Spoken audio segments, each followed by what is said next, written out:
తీగలాగితే డొంక మొత్తం కదిలింది. ఎందుకంటే శివ బాలకృష్ణ అక్రమాస్తులను కదిలిస్తే తాజాగా మాజీ ప్రభుత్వ ప్రధాన కార్యదర్శి ఎవరైతే సోమేష్ కుమార్ ఉన్నారో ఆయన ఆస్తుల చిట్టా ఇప్పుడు తెరపైకి వచ్చింది. ఎకరాకు కోటి పలికే భూములను 6 ఏళ్ల కిందట అతి తక్కువ ధరకు కొనేశారన్న ఆరోపణలు ఆయన మీద గట్టిగా వినిపిస్తున్నాయి. ఫార్మాసిటీ మాటున క్విడ్ ప్రోకో వ్యవహారం ఉందా? అనుమానాలు సరే, అసలు నిజాలేంటి? మాజీ సీఎస్ సోమేష్ కుమార్ ఆచారం భూములపై అయితే ఫోకస్ పెట్టింది ఏసీబీ అన్నటువంటి వార్తలు మనకైతే వినిపిస్తున్నాయి. సంజయ్ జాయిన్ అవుతున్నారు. సంజయ్, నిజంగానే మాజీ సీఎస్ ఎవరైతే సోమేష్ కుమార్ ఉన్నారో ఆయన మీద అసలు కంటిన్యూషన్గా ఏదో ఒక వార్త వస్తూనే ఉంది. నిజంగానే ఏసీబీ ఫోకస్ పెట్టింది ఆయన మీద? మొత్తం మీద సోమేష్ కుమార్ గత 10 సంవత్సరాల నుంచి తెలంగాణ ఏరిపడినప్పటి నుంచి సోమేష్ కుమారు తెలంగాణ క్యాబినెట్లో కావచ్చు, తెలంగాణ సెక్రటరీలో కావచ్చు, మంత్రివర్గంలో కావచ్చు కీలక పాత్ర పోషించే వ్యక్తిగా సోమేష్ కుమారు ఒక పేరు తెచ్చుకున్నాడు. ఎందుకంటే సోమేష్ కుమారు అనుకున్నదే తడువుగా అప్పుడు ఉన్నటువంటి ముఖ్యమంత్రి కేసీఆర్ చెప్పడము, దాన్ని వెంటనే ఇంప్లిమెంట్ చేయడం, అందులో భాగంగానే సోమేష్ కుమార్ ఎక్కడ ఉంటే అక్కడ కీ పోస్ట్లో ఉండడము, తర్వాత సీఎస్గా కావడము, ఇవన్నీ చకచక జరిగిపోయినాయని చెప్పుకోవచ్చు. ఆయన జిహెచ్ఎంసీ కమిషనర్ ఉన్నప్పుడు కూడా చాలా సందర్భాల్లో ఆయన పైన అవినీతి ఆరోపణలు వచ్చాయి. అదేవిధంగా కేసీఆర్ అప్పుడు ముఖ్యమంత్రిగా కేసీఆర్ చెప్పినటువంటి కుటుంబ సమగ్ర సర్వేలో కూడా సోమేష్ కుమార్ ఇచ్చినటువంటి ఈ యొక్క నిర్ణయం వల్లనే అట్టర్ ఫ్లాప్ అయిందని చెప్పుకోవచ్చు. చాలా సందర్భాల్లో సోమేష్ కుమార్ రాష్ట్ర ప్రభుత్వానికి ఇచ్చినటువంటి సలహాలు కావచ్చు, సూచనలు కావచ్చు, ఇవన్నీ కూడా అట్టర్ ఫ్లాప్ అయ్యాయి. ఎప్పుడైతే సోమేష్ కుమార్ ప్రభుత్వంలో నడిపిస్తున్నాడో ఆయన పట్టిందల్లా బంగారము అనే రీతిగా ఆయన వ్యవహరించిన తీరు అయితే ఇప్పుడు విమర్శలకు దారి తీసిందని చెప్పుకోవచ్చు. మహేశ్వరం మండలము కొత్తపల్లి గ్రామ పరిధిలో ఉన్నటువంటి సుమారు 25 ఎకరాల భూమికి సంబంధించినటువంటి ఇష్యూ ఇప్పుడు తెరపైకి వచ్చింది. అప్పుడే రాష్ట్ర ప్రభుత్వము ఫార్మాసిటీకి సంబంధించినటువంటి 5,000 ఎకరాలకు సంబంధించినటువంటి ఫార్మాసిటీ అంటే చాలా గొప్పగా ఏర్పాటు చేయాలి, దేశ చరిత్రలోనే ఇలాంటి ఫార్మాసిటీ ఎక్కడ ఉండకూడదు అనేసి ఉద్దేశంతో అప్పటి రాష్ట్ర ప్రభుత్వం ఒక ప్రతిష్టాత్మకంగా తీసుకున్నటువంటి ఈ ఫార్మాసిటీ ఏదైతే ఉందో ఈ ఫార్మాసిటీ డెవలప్మెంట్ అవుతుంది అనే ఉద్దేశంతో ఈయన సీఎస్గా ఉన్న టైంలోనే వెంటనే ఆ యాచార మండలం పక్కన ఉన్నటువంటి కొత్తపల్లి గ్రామంలో సుమారు 25 ఎకరాల చేంజ్ భూమిని కొనుగోలు చేశాడు అనేసి ఒక విమర్శ అయితే బలంగా ఉంది. ఈ భూమి తన భార్య పేరు మీద రిజిస్ట్రేషన్ అయింది 6 సంవత్సరాల క్రితము అనేసి ఆయన చూపించాడు. ఇప్పుడు ఎవరైతే బాలకృష్ణ మొన్నటి వరకు ఆ వార్తల్లో ఉన్నటువంటి బాలకృష్ణ ఏసీబీ రైడ్స్లో ఆయన 100 కోట్ల రూపాయలు అవినీతి బహిర్గతమైందో అప్పటి నుంచి మెల్లమెల్లగా ఆయన ఇచ్చినటువంటి రిమాండ్ రిపోర్ట్ కావచ్చు, ఆయన ఇచ్చినటువంటి వాగ్మూలం కావచ్చు, ఈరోజు మరింత కొన్ని సమాచారాలు తెలిసే అవకాశం ఉంది. అందులో భాగంగా ఈ సోమేష్ కుమార్కు సంబంధించింది కూడా ఈ బాలకృష్ణ ఇచ్చినటువంటి సమాచారమే ఇప్పుడు బహిర్గతమైంది. సోమేష్ కుమారు ఇందులో ఇరుక్కునే అవకాశం అయితే ఉంది. ఒకటి, సోమేష్ కుమారు అంటే ఆఫ్ ది రికార్డుగా చెప్పడం ఏంటంటే నాకు ఉన్నటువంటి ఒక సొంత ఇంటిని అమ్మేసేసి ఇక్కడ 25 ఎకరాలు భూమిని కొన్నాను అనేసి ఆయన సూత్రప్రాయంగా చెప్పడం జరిగింది. కాకపోతే హైదరాబాద్లో ఉన్నటువంటి ఇల్లు అమ్మితే 1-2 కోట్ల కంటే ఎక్కువ రాదు. కాకపోతే ఫార్మాసిటీ కంపెనీ అది ఆ ల్యాండ్కు ఆనుకున్నటువంటి కొత్తపల్లి గ్రామము సుమారు ఇప్పుడు 1 కోటి నుంచి 5 కోట్ల వరకు అక్కడ పర్ ఎకరా ల్యాండ్ పలికే అవకాశం ఉంది. కానీ ఈయన కారు చౌకగా అంటే ఎంతో కొంత అమౌంట్ ముట్ట చెప్పేసేసి చాలా కారు చౌకగా దీన్ని కొనుగోలు చేశాడు సోమేష్ కుమార్ అనేసి బలమైన ఆరోపణలు వినిపిస్తున్నాయి.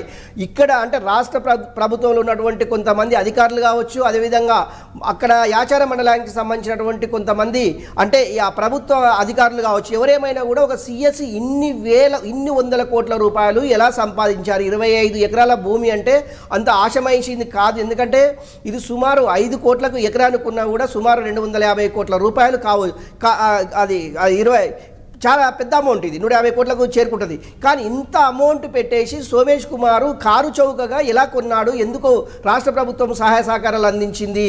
ఇది రేరా పరిధిలోకి వస్తుందా అనే కోణంలో కూడా ఇప్పుడు ఏసీబీ అధికారులు పకడ్బందీగా విచారణ చేపట్టడానికి ప్లాన్ అయితే చేస్తున్నారు. ఒకటి. రెండవది ఏంటంటే ఈయన ఐఏఎస్ కనుక ఇది సెంట్రల్ గవర్నమెంట్కి సంబంధించినటువంటి డిఓపిటికి సమాచారము సోమేష్ కుమార్ ఇచ్చాడు అనేది ఇంకొకటి. ఇంతవరకు కూడా డిఓపిటికి సంబంధించినటువంటి సోమేష్ కుమారు ఇల్లు అమ్మింది కానీ కావచ్చు, లేకుంటే ఆయన పర్చేజ్ చేసినటువంటి 25 ఎకరాలకు సంబంధించిన సమాచారము డిఓపిటికి ఎక్కడ కూడా సమాచారం సోమేష్ కుమార్ ఇవ్వలేదు. ఎందుకు ఇవ్వలేదు అనే దాని మీద ఏసీబీ అధికారులు ఒక నిఘా అయితే పెట్టారు. ఎందుకు సమాచారం ఇవ్వకుండా ఈ పర్చేజ్ అంటే ట్రాన్సాక్షన్ ఆ స్థిరాస్తులకు సంబంధించినటువంటి ట్రాన్సాక్షన్ ఎందుకు చేయవలసి వచ్చింది? ఈయన ఐఏఎస్ రిటైర్ అయినా కూడా సెంట్రల్ గవర్నమెంట్ పరిధిలో పనిచేయవలసినటువంటి అధికారులు ఆ రాష్ట్ర ప్రభుత్వానికి పరిధిలో పనిచేస్తారు. వీళ్ళకి సంబంధించినటువంటి ఎప్పటికప్పుడు లావాదేవీలకు సంబంధించినటువంటి డిఓపిటికి సమాచారాన్ని ఇవ్వాల్సి ఉంటుంది.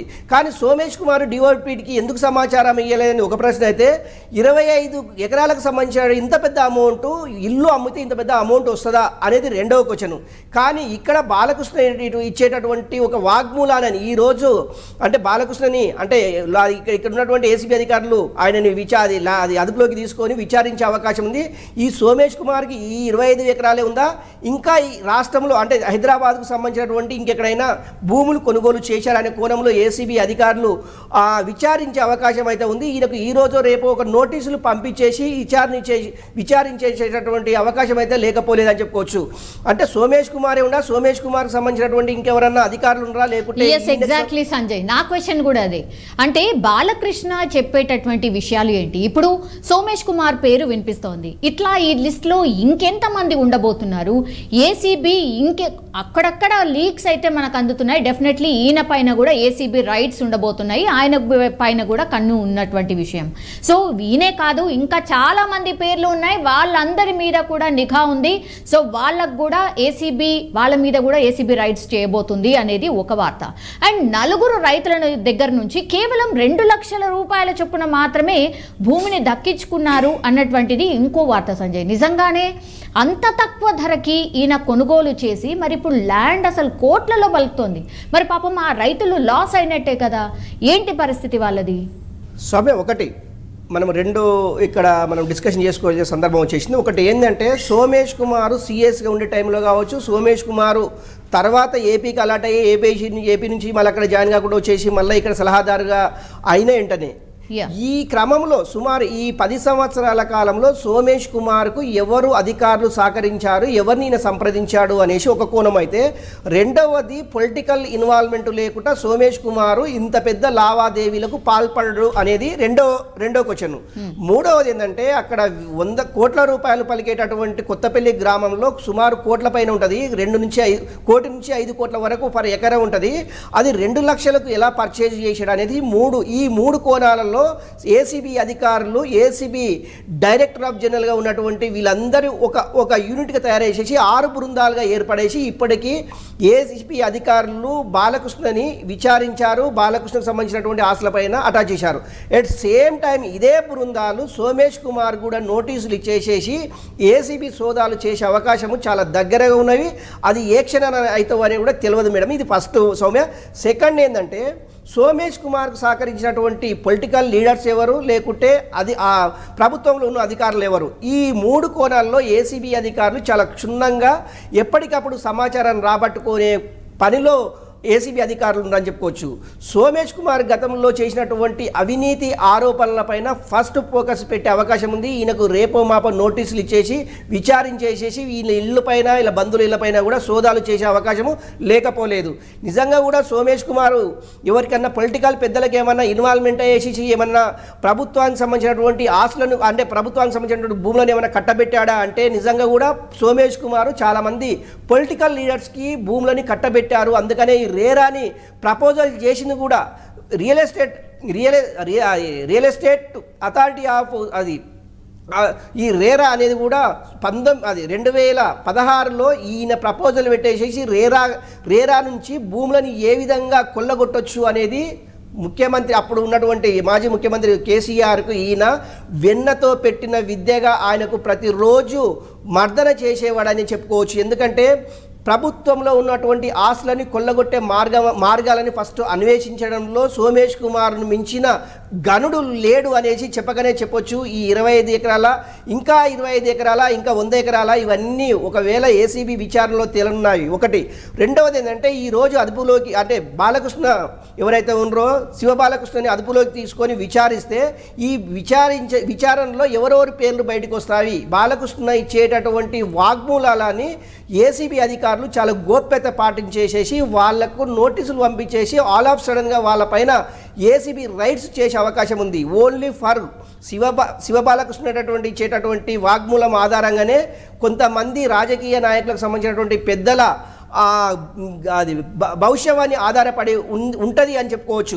నిజంగా ఈ 5 రోజుల పాటు విచారించిన తర్వాత ఎలాంటి సమాచారాన్ని బయటికి పొక్కుతారు, ఆయన ఇచ్చేటటువంటి సమాచారం ఆధారంగానే వీళ్ళ ప్రభుత్వంలో ఉన్నటువంటి పెద్దలు కావచ్చు, రాజకీయ నాయకులుగా చెప్పబడేటటువంటి లీడర్స్ కావచ్చు, ఎవరేమైనా కూడా వీళ్ళందరూ కటకటాల వెనుక ఊచలు లెక్క పెట్టొచ్చు అనేసి ఏసీబీ అధికారులు కావచ్చు, ఏసీబీలో పనిచేస్తున్నటువంటి సీనియర్ మోస్ట్ నాయకులు కావచ్చు, అదేవిధంగా కొంతమంది ప్రజా సంఘాలు కావచ్చు, ఇలాంటి అవినీతి ఆరోపణలు ఎదుర్కొన్న వ్యక్తులు ఎవరైనా సరే వీళ్ళకు కఠినమైన శిక్షలు విధించాలి అనేసి ఇక్కడ ఉన్నటువంటి కొంతమంది విశ్లేషకులు కోరుతున్నటువంటి ఆ సమాచారం. సౌమ్య, రైతు బంధుకు సంబంధించి కూడా ఆరోపణలు వస్తున్నాయి సంజయ్. చాలా లక్షల రైతు బంధు కూడా వీళ్ళు అందింది. అసలు రైతు బంధు వేస్ట్ అయిపోతుంది. ఇట్లా చాలామంది 1000 ఎకరాలు ఉన్నటువంటి వాళ్ళకు కూడా రైతు బంధు అందుతోంది. అందుకనే ఇప్పుడు మనం ఒక రకంగా అనుకోవచ్చు, చాలా స్లోగా రైతు బంధు ప్రాసెస్ని అందుకే సర్కార్ టేకప్ చేసినట్టుంది. అంటే తక్కువ భూములు ఉన్న వాళ్ళకి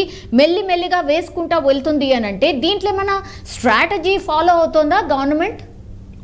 సౌమ్య, ఒకటి, గత ప్రభుత్వం చేసినటువంటి తప్పిదాలు ఈ ప్రభుత్వం చెయ్యొద్దు అనే ఉద్దేశంతో రేవంత్ రెడ్డి ప్రభుత్వము పకడ్బందీగా ఒక ప్లాన్ ప్రకారము రైతు బంధు కావచ్చు, రుణమాఫీ కావచ్చు, రైతులకు సంబంధించినటువంటి సబ్సిడీలు, ఎరువులు కావచ్చు, ధాన్యం గిట్టుబాటు ధర కావచ్చు, ఏదేమైనా కూడా గత ప్రభుత్వం చేసినటువంటి తప్పిదాలు ఈ ప్రభుత్వం చేయకూడదు అనేసి అధికారులతో ఎప్పటికప్పుడు సమావేశాలు ఏర్పాటు చేస్తున్నారు. అందుకే అంటే 1 ఎకరా నుంచి 2 ఎకరాల పడ్డటువంటి రైతు బంధు డబ్బులు ఏవైతే ఉన్నావో అది అంతవరకు వదిలేసి మిగతా సంబంధించినటువంటి సమాచారాన్ని రెవెన్యూ డిపార్ట్మెంట్, అదేవిధంగా అగ్రికల్చర్ సంబంధించినటువంటి డిపార్ట్మెంట్, ఈ 2 డిపార్ట్మెంట్ నుంచి పూర్తి సమాచారాన్ని ఇప్పటికీ ముఖ్యమంత్రి టేబుల్ పైన ఉందని చెప్పుకోవచ్చు. ఇందులో ఎవరెవరు ఇన్వాల్వ్మెంట్ ఉంది, ఎక్కువ భూములు కలిగినటువంటి నాయకులు ఎవరు, నిజంగా ఈ భూములు కలిగినటువంటి నాయకులు అందరూ వ్యవసాయం చేస్తున్నారా అనే కోణంలో కూడా ఒక రిపోర్ట్ తీసుకుంటున్నారు. నిజంగా ఈ వ్యక్తులకు రైతు బంధు అవసరమా లేకుండా రుణమాఫీ అవసరం అనే కోణంలో కూడా ఒక రిపోర్ట్ అయితే తెప్పించుకుంటున్నారు. ఇందులో ఎవరెవరు ఇన్వాల్వ్మెంట్ ఉంది, నిజంగా ఇన్ని 100 ఎకరాలు, ఇన్ని 1000 ఎకరాలు ఉన్నటువంటి వ్యక్తులకు రైతు బంధు అవసరమా అనేది ఒకటైతే, రెండవది ఏంటంటే రుణమాఫీకి సంబంధించినటువంటి సుమారు 32,000 కోట్లు రుణమాఫీ 2 లక్షలు చేయవలసి ఉంటే ఇందులో ఇలాంటి వ్యక్తులని ఒకవేళ ఈ పరిధిలో నుంచి పక్కకి పెట్టినట్లయితే రాష్ట్ర ప్రభుత్వానికి 10,000 కోట్ల రూపాయలు మిగులుబాటు అయితే, అంటే 22,000 కోట్లు ఇస్తే సరిపోతుంది అనేసి రాష్ట్ర ప్రభుత్వం అనుకున్నటువంటి ఒక లెక్కలు. ఈ లెక్కల ఆధారంగా రైతు బంధు కావచ్చు, రుణమాఫీ కావచ్చు, చాలా క్లియర్ కట్గా అమౌంట్ ఇచ్చే పరిస్థితి ఉంది. నిజంగా ఎప్పటిలోగా ఇస్తారు, ఎలా ఇస్తారు అనేది రాష్ట్ర ప్రభుత్వం అయితే కొంత కసరత్తు అయితే, కొంత ఎక్సర్సైజ్ అయితే చేస్తుందని చెప్పుకోవచ్చు.